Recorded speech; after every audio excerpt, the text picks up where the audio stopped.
What's up, YouTube? So we all start somewhere. No matter what it is we do, we all start at the very beginning with nothing. We don't really have anything and we all start somewhere. So today I wanted to share my story about how I got into the whole creative process, my story of jumping into photography and videography and how everything went down for me.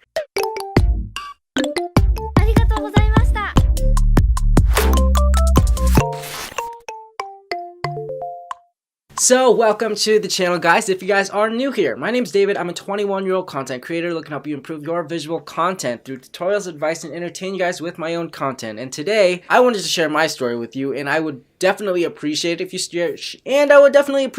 you shared your story with me in the comments below. Let me know, where did you guys start off, what do you do, and how did you get to where you are today. I wanted to share my story about how I got into photo and video, how I got started in the Instagram game and the YouTube game, and how I kind of just got started with everything. And that's today's video, and I just want to jump straight into it. So honestly, I didn't really have much. My start was pretty much my friend introducing me to photography. She took pictures because her dad was a photographer, and then from there I just got super interested. I was like, wow, this seems like a pretty easy thing to do. And I started off with one of those Canon PowerShot things, those really small handheld, no new lenses or anything. It's just one lens and zooms and stuff. It was really basic. It was very cheap, and I started off with that, and I started taking pictures, and that was very long ago. That was like middle school or freshman year of high school, and that was 2009, 2010, maybe sooner, earlier, I don't know. It was really funny. If you guys look at the pictures, it's just like, it's very basic. It's not even photography, it's just snapshots of life. And I was like, okay, well, this is me getting started. After a while, I was able to save up some money, and I bought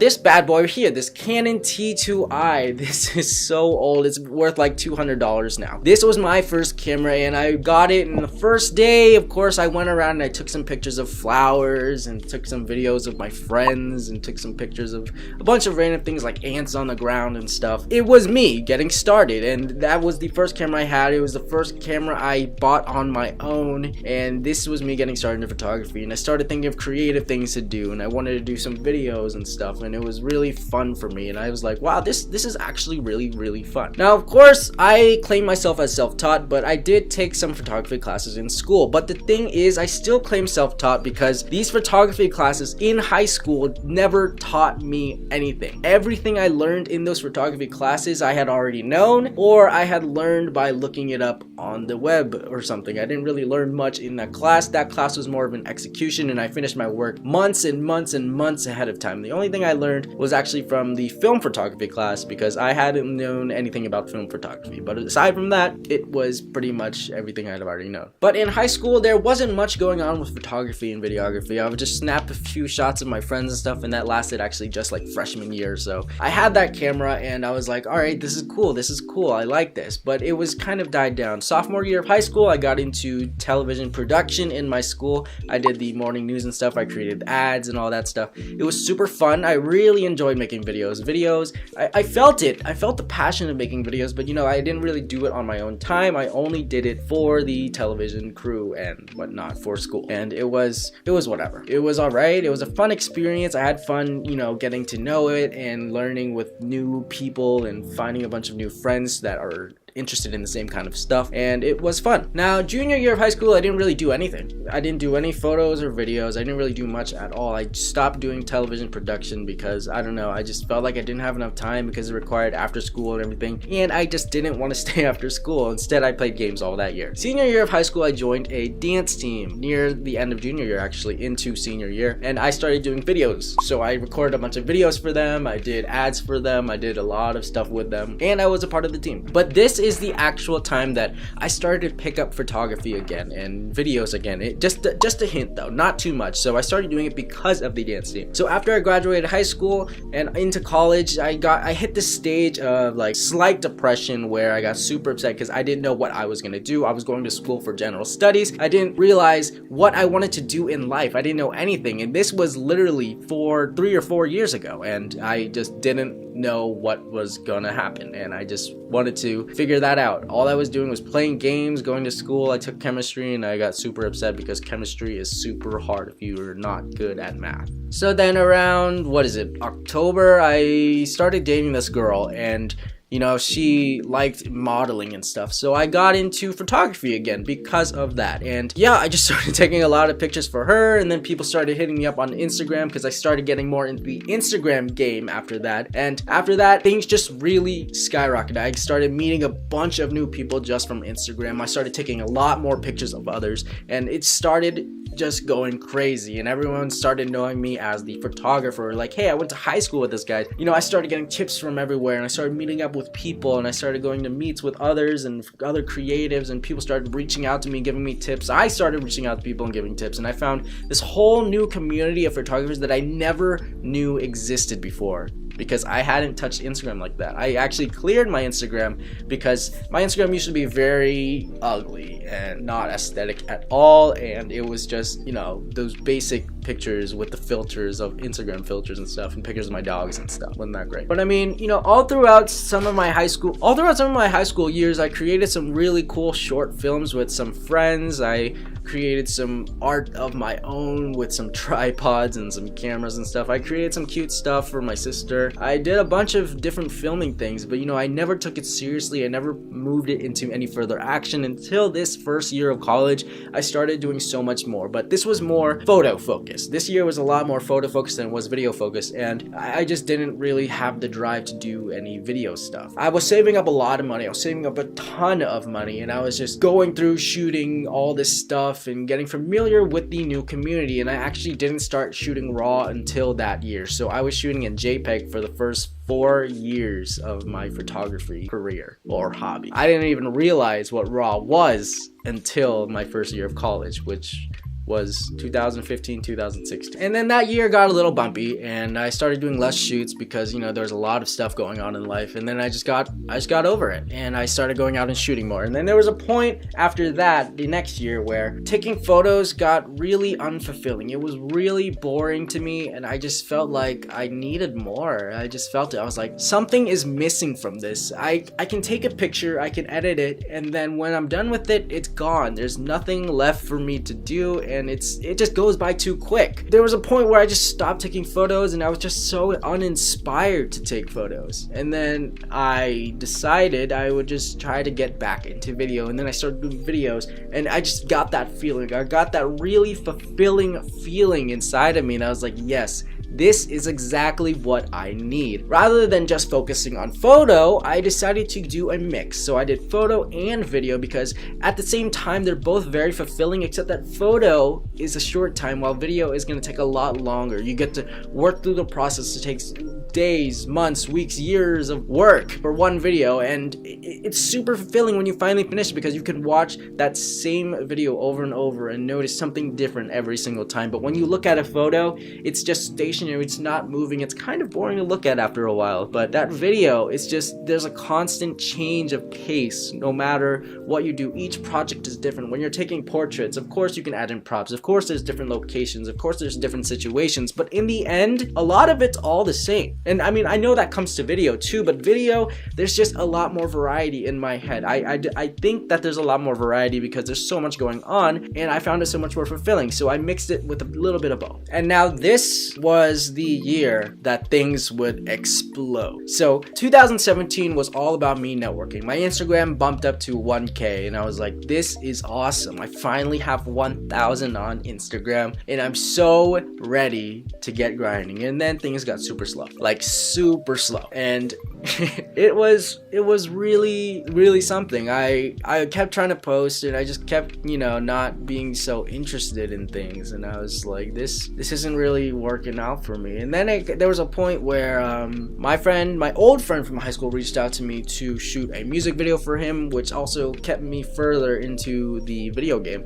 And you know, we did a bunch of things throughout the years. We went to Chicago together twice. We We did a lot of music videos together, and it was just a lot of fun. We really got, you know, connected, and we reconnected with a lot of people too. That was super nice because there was a lot of people in my past that I haven't really talked to ever anymore, and it's really nice to reconnect with them, and to be able to reconnect with them through what I do is even more amazing. This next year, 2017, 2018, 2019 now, these were the best years, because from that early 2017 of 1K into 2018, I hit 15,000 Instagram followers. That was a huge milestone. And in 2017, late 2017, November, I started doing YouTube. I started doing Vlogmas, and that's what really drove me into creating some. And throughout these processes, I kept upgrading my gear. I went from that T2i to the Canon 70D to the Canon 6D, and then the 1DX2, the GH5, the GH4, the 6D2. I've owned so many cameras. I've owned so much gear. There was a point where I splurged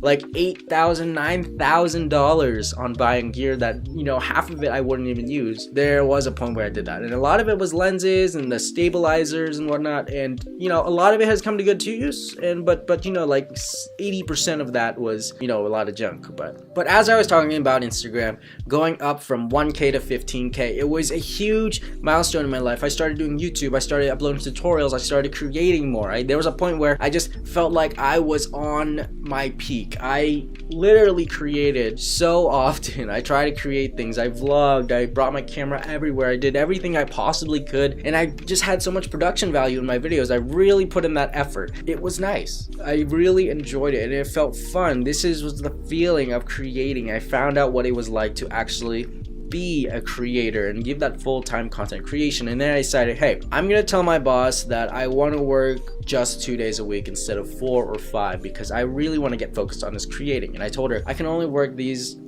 1 or 2 days. And actually, no, I asked for a break. I asked for like a 2 or 3 month break, and she's like, how about you just work 1 day instead? And I said, okay. You know, from there, content creation just went completely up. I started connecting with brands. I started reaching out to more people. I started making myself known in the area as a photographer, as a videographer, and I got clients coming to me, weddings, businesses, and individuals in general, people who are reaching out to me, willing to pay me. I even got flown out to LA to shoot a music video. I had someone come to me from Boston to shoot 2 or 3 music videos for them, and that was really insane because that friend was actually one of my friends from a long time ago in high school. He reached out to me, flew out to me. That was the first time I ever met him, and we shot 3 music videos together, and it was super fun. Like, those music videos were really funny, and I really enjoyed making them. It was just a great 3 years of creation, flying out to LA, flying out to Chicago, flying out to San Antonio, flying out to wherever, all these opportunities, working with this business and that business, this brand and that brand, getting sponsored by some other companies, and, you know, having products sent to you.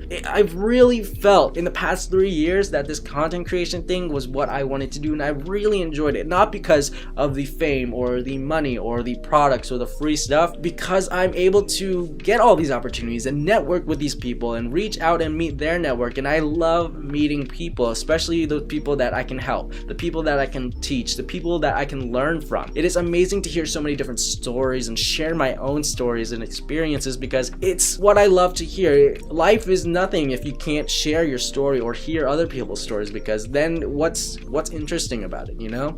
If you want to, I feel like if I wanted to feel fulfilled, it's because I wanted to share my story or hear other people's stories or share their stories, because stories are kind of what makes the world go around. We learn from people's stories, we learn from people's experiences, and we learn from what they have to teach us. So I feel like I love this job, this path, because I get to meet these people and I get to hear their stories and do all of that, because it's honestly so fulfilling to be able to do it. So if you ever feel like you can't do it, just remember that I was once there too. I was literally in my room playing MapleStory. If you guys don't know what MapleStory is, look it up. It's kind of, but I was literally in my room playing that game non-stop until I got a Canon PowerShot into a T2i, into a 70D, into a 6D, into a GH4, to a GH5, to a 1DX2, to a 6D2. Now, you really have to put your heart into it. You have to know that you want it. You can't just jump into it as a hobby and say, okay,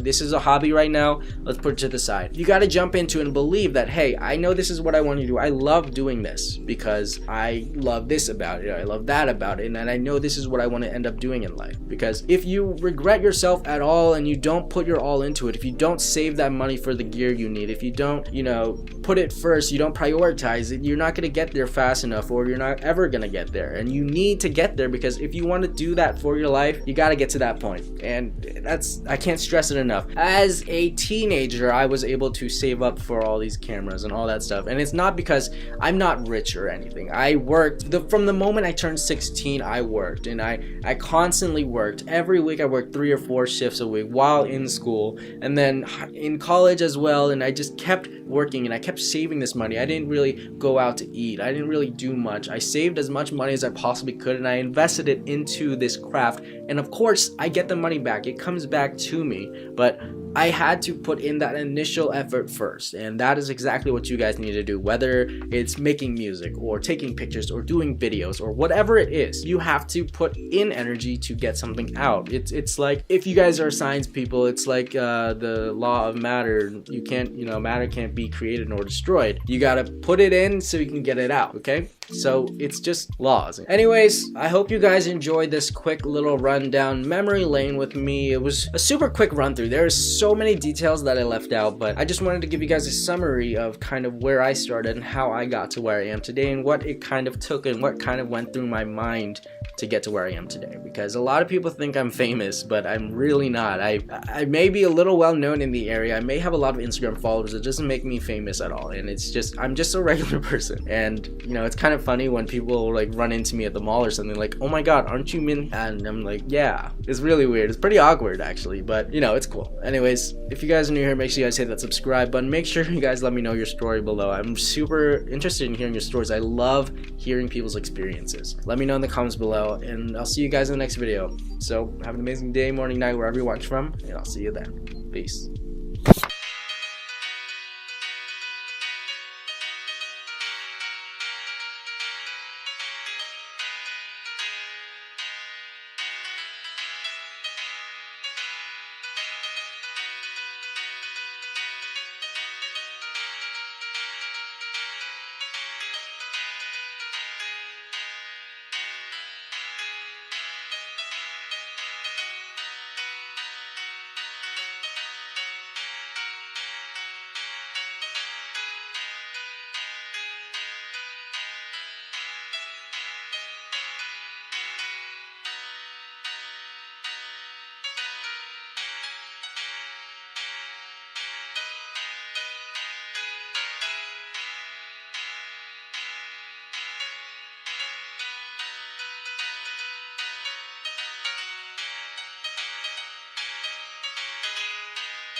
Whoa, whoa.